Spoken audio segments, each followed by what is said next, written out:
Welcome to the Professional Network's True Talk podcast. This platform aims to showcase the inspirational and charismatic people that serve the residents of Lewisham and drive the positive advancements and changes within the council. You'll be hearing fascinating stories from individuals that are instrumental and influential at Lewisham. We'll also be discussing their progressive development and how they've navigated challenges and barriers in their careers. Our hope is that these conversations will inspire, motivate, and encourage you into taking positive action to further your career, achieve your goals, and fulfill your potential.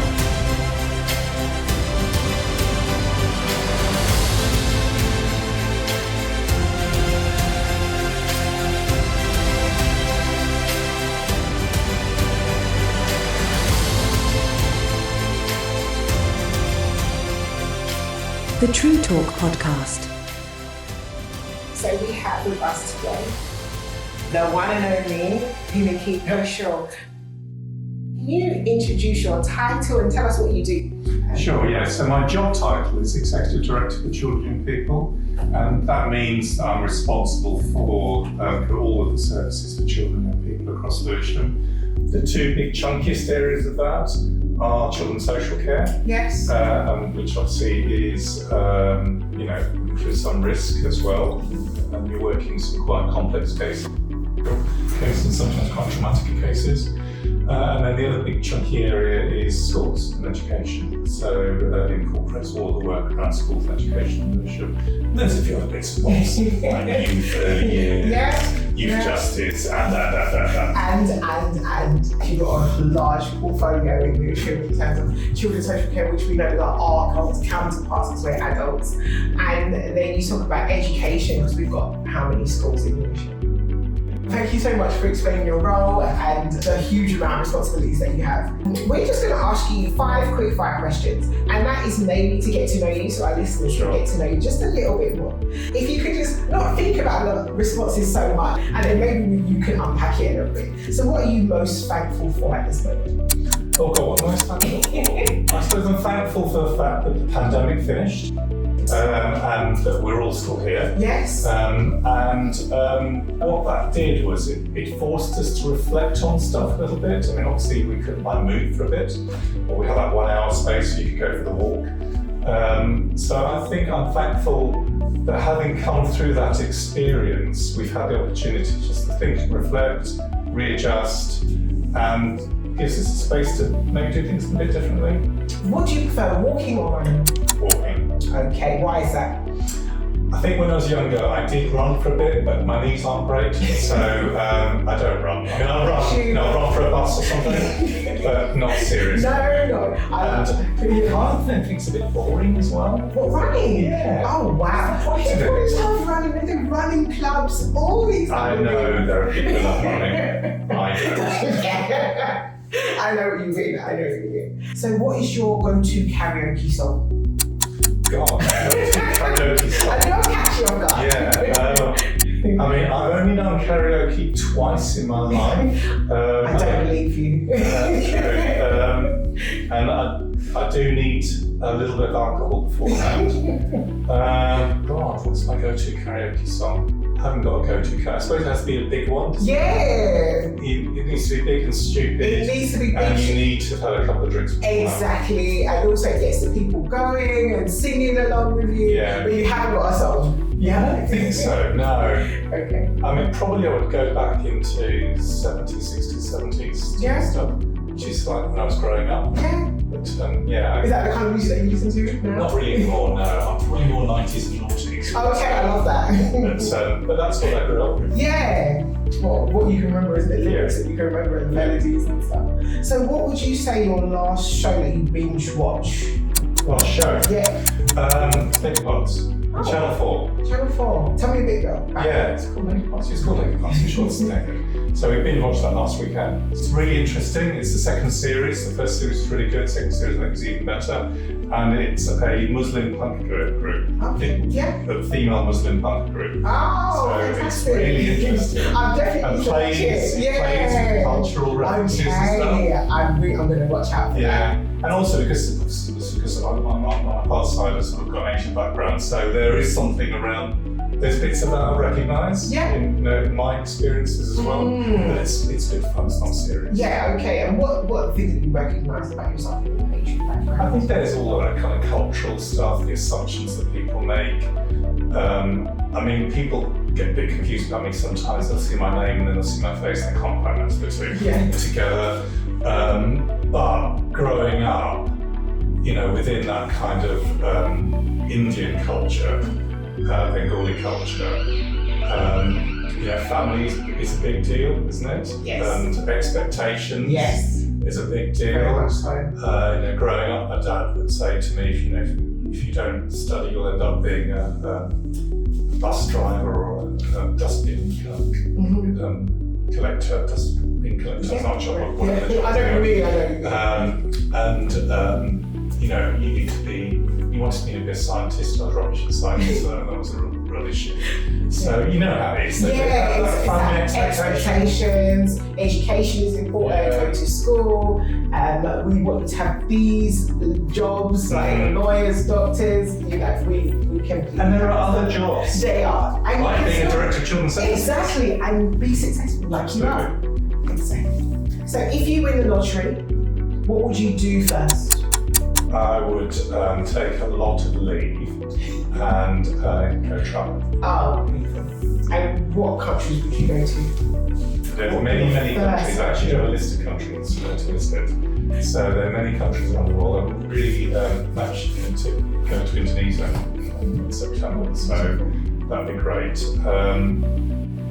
There are so many countries on my list, so I'd quite like to go to Easter Island and the Galapagos. They're quite difficult to get to. Yes. Pacific would be good. Yes. So I think if I win the lottery, you don't just go to France. No. You have to really go for it. Exactly. And go somewhere that you wouldn't normally go to. Exactly. And cost a lot of money. Yeah. That's why you have that's the whole point. That's the whole point. Unfortunately, I don't actually do the lottery. Really? I do it. Okay.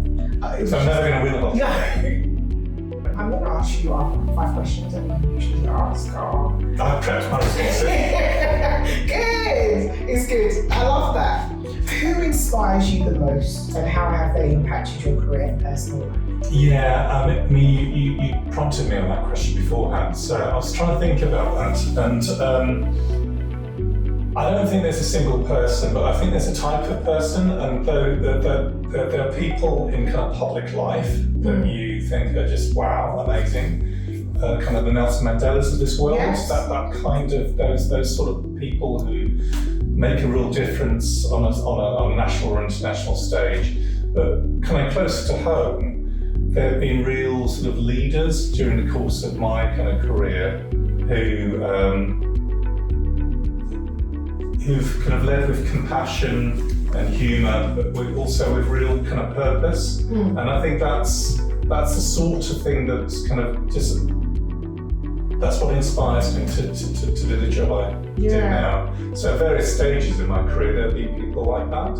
So you've seen leaders that embody like compassion, those kind of things, inspiration. But what kind of things? I know you mentioned a few things, but what is it about those leaders that you would say has influenced you? Early on in kind of in my career journey is trying to copy, and that you should know copy. So there is something around what the intent was. So the intent, compassion is really important. Yes.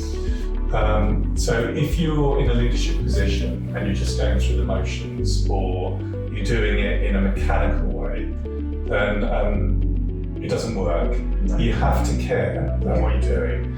And there are leaders, and there are kind of not just leaders professionally, but people in the world stage who you don't get the sense that they really care about things. So I think there's about care, I think there's about moral purpose. I say compassion and humour, and there's something about also being able to see the funny side of things and not always taking everything really, really seriously as well. But you've got to have a purpose. So what is it you're trying to do? What difference are you trying to make? So, in terms of probably the first kind of key leadership roles when I was teaching with a head teacher who replaced the previous head teacher, and he had real purpose in what he was trying to do. He cared, he talked to people, he made contact, he knew the children in the school, he kind of worked within the community. But it wasn't just like floating around being nice. Actually, sometimes you've got to make a tough decision as well. And just you've got to do it. You've got to do it because there's a reason for doing it. Yeah. And I suppose that there's a number of leaders over my career who I have seen have kind of acted in that kind of way. And then if you talk about sort of international, national stages, it's not a long list of people, to be frank. But there are some people that you think, actually, you really made a difference to the world. Yeah. Tell us about a difficult challenge you've faced and how you overcome it. So in my professional life, there have been lots of places I've kind of started working in where things have not been as I felt they could be, and I have to say, frankly, Lewisham was one of those places. So coming to kind of I was directing of children's services in my previous place as well. So coming to Lewisham,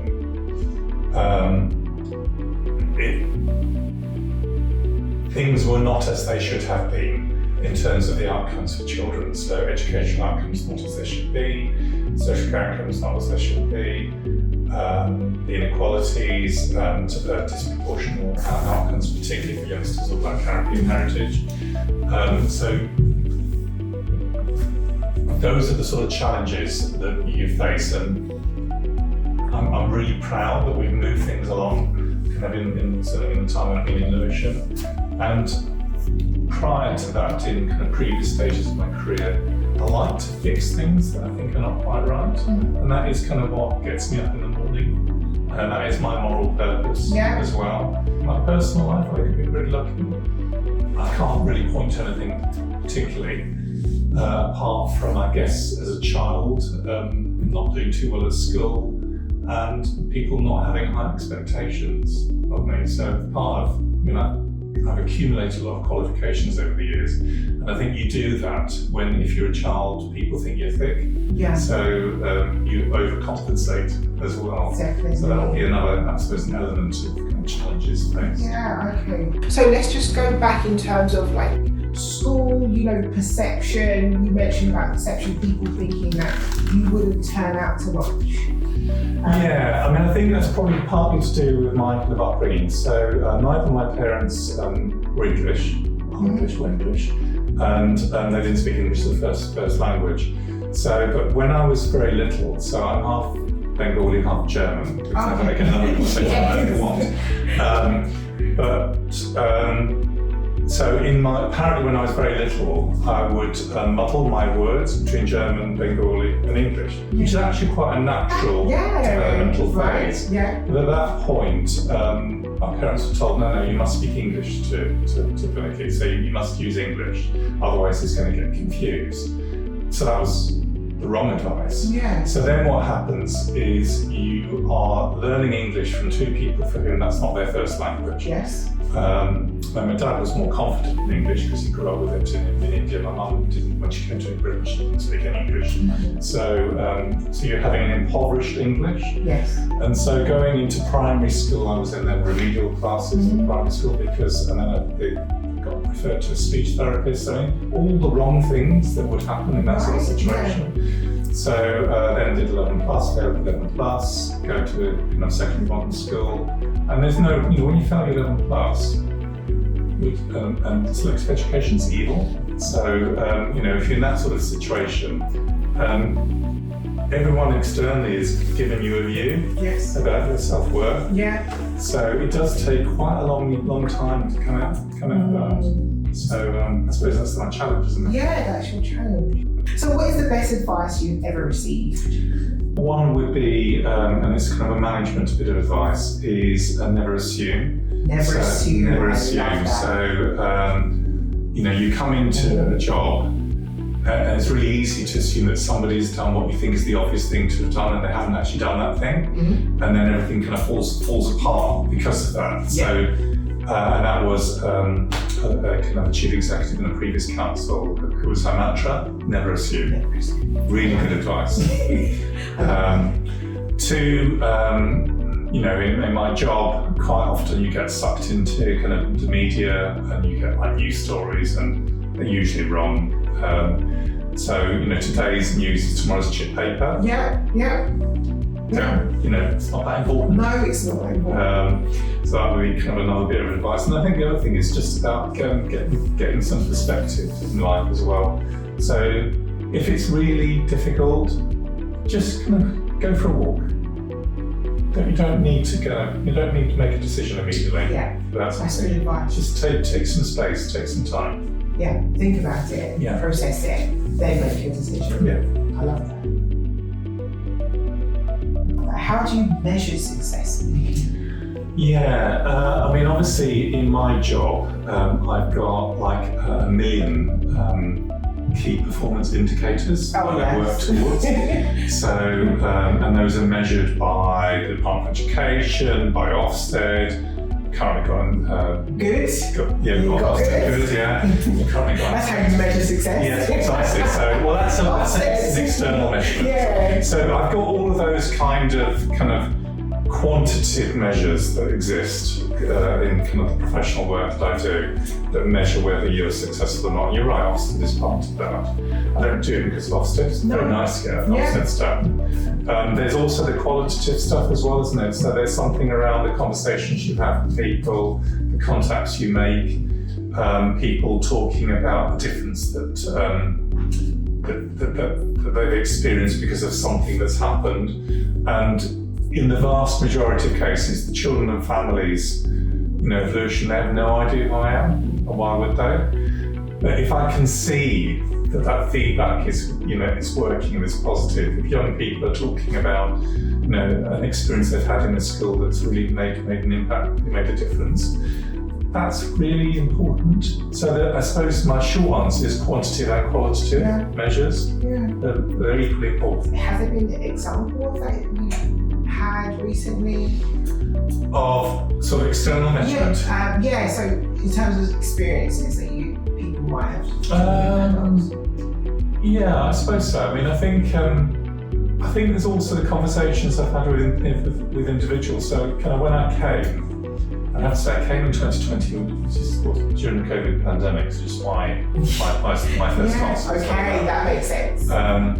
So I had lots of conversations online, Teams, Zoom with people, and then more, as things freed up, more kind of face-to-face conversations with people. And there were a lot of people who talked about the problems and the issues. And if I talk to those people now, and I do talk to those people now, they talk about how things are better than they were. Yeah. There's a risk you become complacent, so it's always important to be ambitious and to seek further changes and further improvements. And going back to Ofsted have a kind of their regime of inspection judgment. The top ends are outstanding.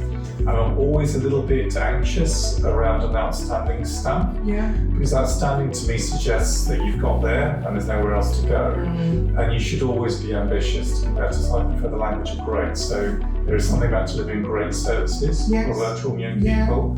And the day in which you think you've done it is the day in which you have not done it. You should constantly be seeking to make things better. And then there'll come up a time in which is probably the right time for me to go, because I might stop seeing things and then somebody else will need to come in and continue with that journey. And that's the legacy I hope to leave. Wow. At some point. Yes. You're always continuously looking for improvement. Yes. So what are your top 3 tips? So top 3 tips, I did wonder about that one. So tip number 1 is know when to take your coffee walk. And what I mean by that is, I do like a cup of coffee, but sometimes there's a whole lot of stuff going on and you need to go for a walk. If you're going for a walk, there's a destination you need to have. And we're speaking in Lawrence House, so Costa is not far enough away. So go for a walk, go and get a decent coffee, switch off from the stuff that's going on, don't think about it particularly, get your coffee. You know, skinny cappuccino for me. No chocolate. No I don't like chocolate in my coffee. I like chocolate, but not my coffee. So go for your walk, get your coffee, come back. Things look different after that. You know, it might all be like that. Sometimes you just need a few minutes to do that. If you don't have a few minutes, then maybe it has to be Costa. But there are other places where you can get decent coffee as well, or better coffee than the Costa. So the coffee walk, I think, is kind of really important. I think the work-life balance is really important, and knowing when to say no. So when I get home at the end of the day, I mean, some days there is more work to be done. And when in my first year in Lewisham, which I knew was going to be the case, I did do long days and, you know, work into the weekends. And you can do that for a period of time, but if you do that all the time, you burn out. So you need to know your limits. You need to know when you need to stop and do something else. And if it's watching Lady Parts or whatever it is, you need to know when not to do that and to do something else. So there is that work-life balance, which is really important. And I've seen that some people who don't have that boundary in place. And there was one place I worked several years ago where there was a real macho culture of sending emails at 2 o'clock in the morning. That's not healthy, it's not good. Not at all. So there is that kind of the work-life balance, which is kind of really important. And then the third tip, which would be in the leadership space, is sometimes there are wicked issues. So there's an issue for which there isn't an obvious answer. And you have to look at it from different perspectives, and you have to work your way through it. But where there's a wicked issue, something that's really complicated, which might be there might be a cultural dimension to it as well in terms of how people are interacting with each other, there isn't necessarily a technical response. So we all have a natural, I want to seek a technical response to something and find a solution to it. Sometimes there isn't a solution. You just need to understand it's really messy, it's really complicated. There's not a simple way through this. You can do X, Y, Z, but it's still going to be there at the end of it. It might be a bit better than it was before. So don't feel that you can apply a technical solution to a wicked issue. Okay. And when you say technical solution, that means problem solving. Yes. Trying to problem solving. Yes. Okay, I like that. So we have no one's saying the coffee walk. Coffee walks. That was my number one. That was number one. Ensure that you have a work-life balance, knowing to say no. And when the issue is a wicked issue, I like when you said that, a wicked issue, don't try automatically go into problem-solving mode. Try and work it through. And you may not come up with a solution, but you try and make that situation better. And you can combine all three of those. So when you get the wicked solution, the coffee walk is not bad. Exactly. And then sometimes going home and watching Lady Parts or something else, or something a bit cruddy on TV that doesn't actually. I like MasterChef. Oh, I love MasterChef. So that's a. Are you a cook? I do cook. Yeah, I do like cooking. I don't do much of it, but I do like cooking. So, or sewing bees on at the moment. You know, those sorts of things. You can just switch off and actually, you're bubbling around in the background. Yeah.